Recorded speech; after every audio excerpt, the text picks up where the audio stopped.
Welcome back to Inside Politics. Our guest today is Nashville Mayor John Cooper. We'll turn our discussion now to fighting the coronavirus.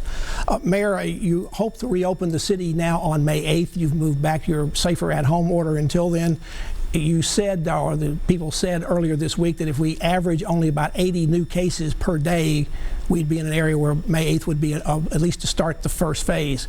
The Friday morning numbers showing 168 or over 160 more cases. That's not off to a good start. Are you concerned you're going to be able to make that 80 average? I am every day concerned. I think our 3-day average is a lot closer to 80. That's good. I think our 14-day rolling number trends. That's why the numbers in this, you can't be overwhelmed too much by any particular day. I say this almost every day in the press conferences, and let me repeat it again. The viewer at home are going to determine when Safer at Home moves into phase 1. Social distancing is going to be something that we have to live with in the next year, and we have to show that we do it really well and start from a low base of having the disease in our community. If the disease is robust in our community when you start, you're going to have a shock in phase 1 where cases are going to go up. We're going to accept that as part of the price of getting on with our economy. But we need to have that be as small a caseload as possible in getting us into the phase 1, particularly if then you've got a good chance of getting into phase 2 and in phase 3. Mayor, I think the people get confused about that because they see the opening going on across the state that the governor's doing, and they're way down into your list. They're even opening up next week. They'll be opening up barbershops, a lot of close contact things. They're also opening up gyms this weekend. People wonder, is it so much worse inside Davidson County than it is even in the surrounding counties around us? Well, until lately, it has been worse in Davidson County. Today, you did have almost 1,000 new cases in our surrounding counties. So that's a source of concern. And I know the governor also is concerned about people relaxing social distancing as we begin to open up. We just can't do that. We've got to learn how to do it as we get on with the economy. And then this period right now is kind of a shakedown cruise where restaurants and retailers can practice and understand the PPE equipment needs that they're going to have and how they're going to conduct their business in a way that we can reopen as safely as possible. Are you concerned so you don't have a gigantic spike once you do? Are you concerned that the rise in virus cases around Davidson County is an indication you're going to be negatively impacting and reopening yourself because of what the state's already doing in terms of maybe reopening too quickly? Well, everybody is concerned about that. I will say, in unpacking today's tough news from the state of almost 1,000 new cases in our surrounding counties, many of them are traceable. This is the importance of contact investigation. I am told that many of these cases came from a kind of a single cluster, right? So that's less of a concern than if you had 1,000 random cases and each of those 1,000 people were going to be infecting 5 or 10 other people. This case load addition is in a cluster.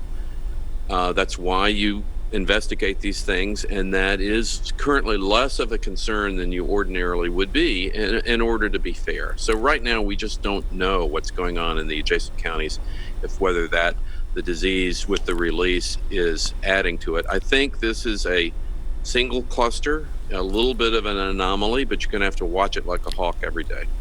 Mayor, the federal funds you already have do allow you to hire more contact tracers, which I think is helpful.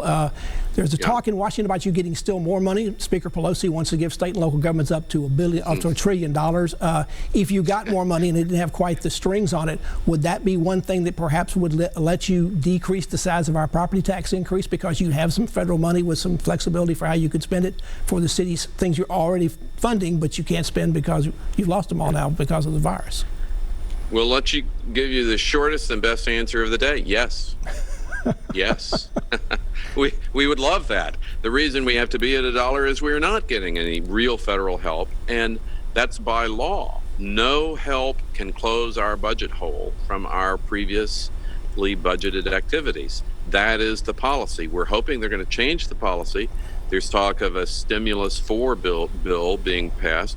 If it is, then we'll adjust. As I said in my State of Metro message, we're doing the best we can. If we get better news, we're going to adjust. But we have to plan for having our own balanced budget. Perhaps another brief answer here. You've got an inside source in the Congress. Your brother is the congressman from this area. Is he giving you any hope that not just his vote, but he'll get enough votes in the House and in the Senate, particularly where the Republicans control it, and they're not crazy about the bill, that this will help you get some more flexibility?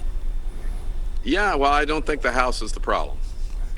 I don't. In terms of helping cities, I think the House has been consistently creating a positive platform for helping cities and states. And again, the final bill, though, has not been helpful to cities. I know intentions are good, but it's not helpful to closing the sales tax hole and how cities are funded. And we're not able to print money. We're not able to borrow money. This is where the rubber meets the road. We're the last resort and the first responder, a city is, and we're on our own in doing that right now with our past budget activities. Now, in terms of COVID going forward, I think there are going to be some exciting ways of us helping the community respond to COVID with federal money, all to the good, but that's not helping us with the dollar property tax increase needed to fund the existing government. Mayor, one last question. You have some pretty scary numbers in your presentation about what happens if we don't get open and what happens if the virus comes back. Do you have a plan B to make up for the other hundreds of millions of dollars we may still lose? You always have a plan B.